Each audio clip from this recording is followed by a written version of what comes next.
is a colt with serious promise as he scores in the Nashua. Signalman sneaking through on the inside of King for a day. Signalman inside, got it. Hidden Scroll turning heads and impressing in victory. He's wrapped up. Hidden Scroll, wow. He won by 10 or 12. Cortland Simmons with you here on this first day of March in the year of our Lord 2019, and this is the Road to the Roses CS Racing Report Special Edition, covering all the preps leading up to the 2019 Kentucky Derby from historic Churchill Downs in Louisville, Kentucky. And the March 2nd Fountain of Youth Stakes really kind of kicks off March Madness in earnest.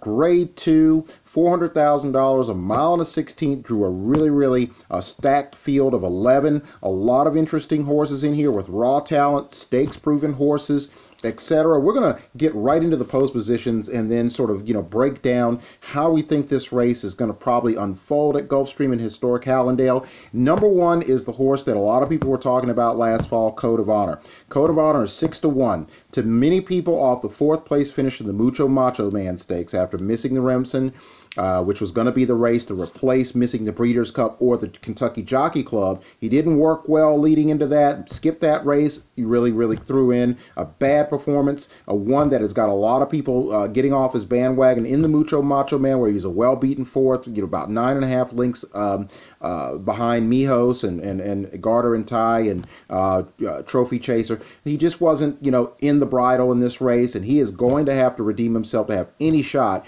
of really being a contender on the road to the Kentucky Derby. He's 6-1. He's a horse that won on the front end in his first start at Saratoga, and then after a bad break in the Champagne, really made a nice run. But some people don't think the Champagne is aged very well. I think it really boils down to Code of Honor himself on his own individual merits or lack thereof off the Mucho Macho Man. He's going to have to come in here and he's going to have to run a big race to put himself in the throes of contention for the Derby. Number 2 is Epic Dreamer.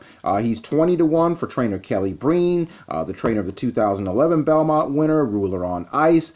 He's a horse that's run reasonably well. He in 4 starts, he's had 1 first and 1 second. He's 20-1. A lot of people not really believing he can be a factor in here. Number 3 is Gladiator King. He's 50-1. He's a son of Curlin, but he's nothing like his sire. Ran the previous week second in the Texas Glitter. People are wondering why is he being wheeled back in 6.5-7 days after running poorly in the Holy Bull, as well as the Remsen Stakes. He's 50-1. So toss him unless he pulls, one of the biggest upsets in Derby prep history. Bourbon War is one of the buzz horses. He was a buzz horse 2 weeks before the Remsen when he won his allowance race.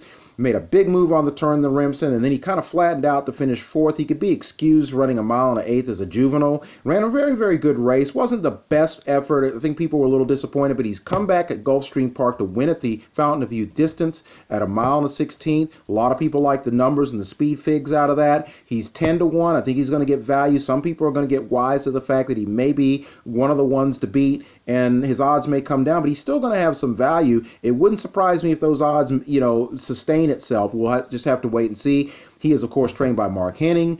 He's a very well-bred son of Tappet. So he's a nice horse, and I think he's certainly a horse that we're going to find out a lot more about him. VEKOMA is another one of the New York horses, trained by George Weaver. He's 7-2. He's the winner of the Nashua Stakes. He's 2 for 2, but he hasn't run since that run at Aqueduct, in which he, had some quirks, ran green, head cocked to the side as if he were admiring his fans in the grandstand at Aqueduct. And he also, had a tendency to paddle with one of his lead legs. So if those issues can be corrected, given the way he performed despite those issues that he had in the Nashua, look out. He may be really the real deal in this race, running against some nice horses. He's a hard-paced runner, and as I said before, if he can smooth out and basically flatten out those rough edges, he could very well be the horse to beat, like the 2018 2-year-old champion and early Derby favorite Game Winner. He's by Candy Ride. George Weaver is the trainer. He's 7-2. He is really a horse that a lot of people are going to plunk some dollars on. Number 6 is Signalman. He may end up being the post-time favorite for Trainer Kenny McPeak, of course, the trainer of 25-1 long shot winner of the Holy Bull Harvey Wallbanger. So he's already got a horse that proved that he could skim the rail and make the run down that short Gulfstream stretch, which some believe works against Signalman. But Signalman showed in the Kentucky Jockey Club after finishing third in the Breeders' Cup Juvenile that he could be forwardly placed and make his move and show a few moves, a few gears. And so that's going to be very important here. I think Kenny McPeak would like to win it, but it's not a must win. But I do believe it's a must perform type of scenario here. And I think that what this will do is put and inject some speed into the horse, or he may believe that there is enough of a pace for him to sit back and lay back further than maybe he did in the Kentucky Jockey Club. Conventional wisdom says that he probably can't come from 8, 9, 10 lengths out with 3 furlongs to go, even with there being a pace meltdown, because we all know if the front runners fade away, that the stalk and pounce horses are going to be right there to get first run. So it'll be very important to see if Signalman can sort of diversify his tactics in here. He's 9-2. Hidden Scroll is the buzz horse. He, of course, is the Justify of 2019. He has only started once at the Flat Mile on a sealed, sloppy racetrack, and he won by 14.5 lengths for trainer Bill Mott. He's owned by Judd Mott Farm. He's regally bred. He's by Hard Spun, the 2007 Kentucky Derby and Breeders' Cup Classic runner-up. He was second to Street Sense in that Derby, and then he turned the tables running second behind Curlin in the 2007 Classic. He's a beautifully bred colt. He's got an Empire Maker mare on the dam side. He's out of an Empire Maker mare on the dam side. He's 9-5. A lot of people think he's the real deal. I certainly think he's a horse that has enough talent, despite the experience of the other horses, which isn't really by and large a vast one on the level of Riva Ridge or Foolish Pleasure or Secretariat or Spectacular Bid or Affirmed or Alydar, where you had a lot of 2-year-old foundation. There's no one in the field with that type of resume going in. So Hidden Scroll, he doesn't know that. And if he does know that, that's going to give him even more confidence that he can compete against these horses. He's 9-5. He's got the tactics. He's got the speed. But the question is going to be, on a dry racetrack, will it even the playing field and make him less dominant? To where, he may have some problems against these horses, or is that going to make him a little bit better? As Jimmy Barnes said about Justify after running in 2 off tracks in the Derby and Preakness, he was anxious. He said, I can't wait till we get Justify on a fast track, and we all know what happened as he swept the Triple Crown. So Hidden Scroll might actually be better and might even be that much more formidable against these horses. He's coming out of the number 7. Out of the number 8 is Global Campaign, another horse that's getting a lot of buzz. He's a son of Curlin, who we've aforementioned along with Hard Spun and Street Sense. He's 10-1. That's good value, even if those odds get cut in half for trainer Stanley Huff. He's, of course, bred by Windstar.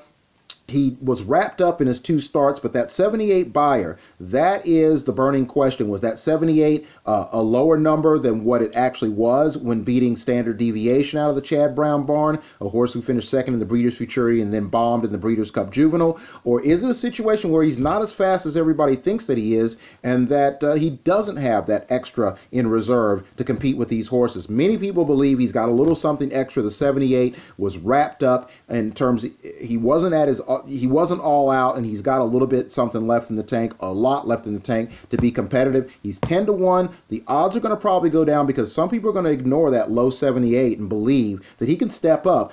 I'm not absolutely sold on that. He is nicely bred. He is a horse that has talent. Is it going to be enough to elevate himself to the top or be in the top 3 in the Fountain of Youth and put him in contention for the Kentucky Derby? Everfast, 20-1 out of the Dale Romans barn, has run some decent races. He's 20-1 for a reason, though. People don't think he's quite up to the level of the VEKOMAs and the Global Campaigns and Signalman and Hidden Scroll, maybe even Code of Honor if he decides to show up. And then we have 2 30-1 shots. Frosted Grace for Kathy Ritfoe, the first female trainer to win the Breeders' Cup Classic with Mucho Macho Man, who's the sire of Mucho Gusto, trained by Bob Baffert, and Union's Destiny. They're both 30-1, so they're outsiders looking in on this.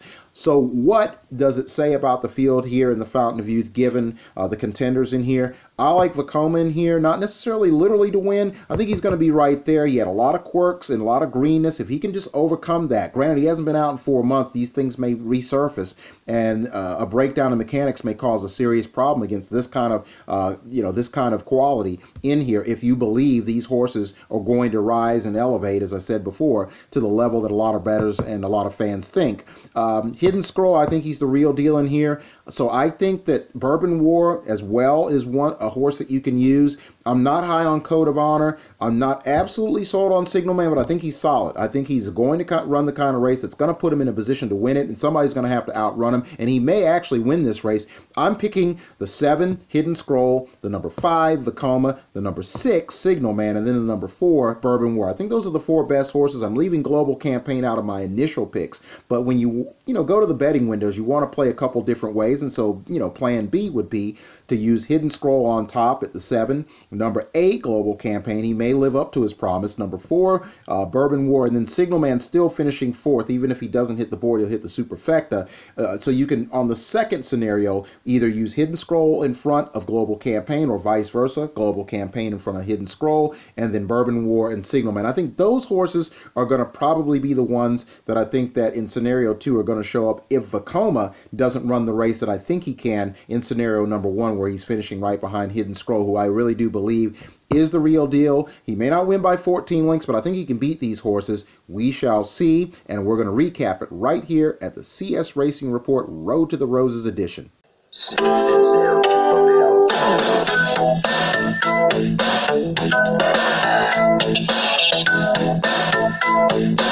Final 16th. Here's Signalman and Puska Parfait to the wire together. Signalman inside. Got it. Signalman nose down first. It's VEKOMA by 2. Network Effect is trying hard, but VEKOMA is a colt with serious promise as he scores in the Nashua. Look at this horse up front, Hidden Scroll. Hidden Scroll now being asked to finish the job, but the job has been finished an eighth of a mile ago. Hidden Scroll turning heads and impressing in victory. He's wrapped up. Hidden Scroll, wow. He won by 10 or 12.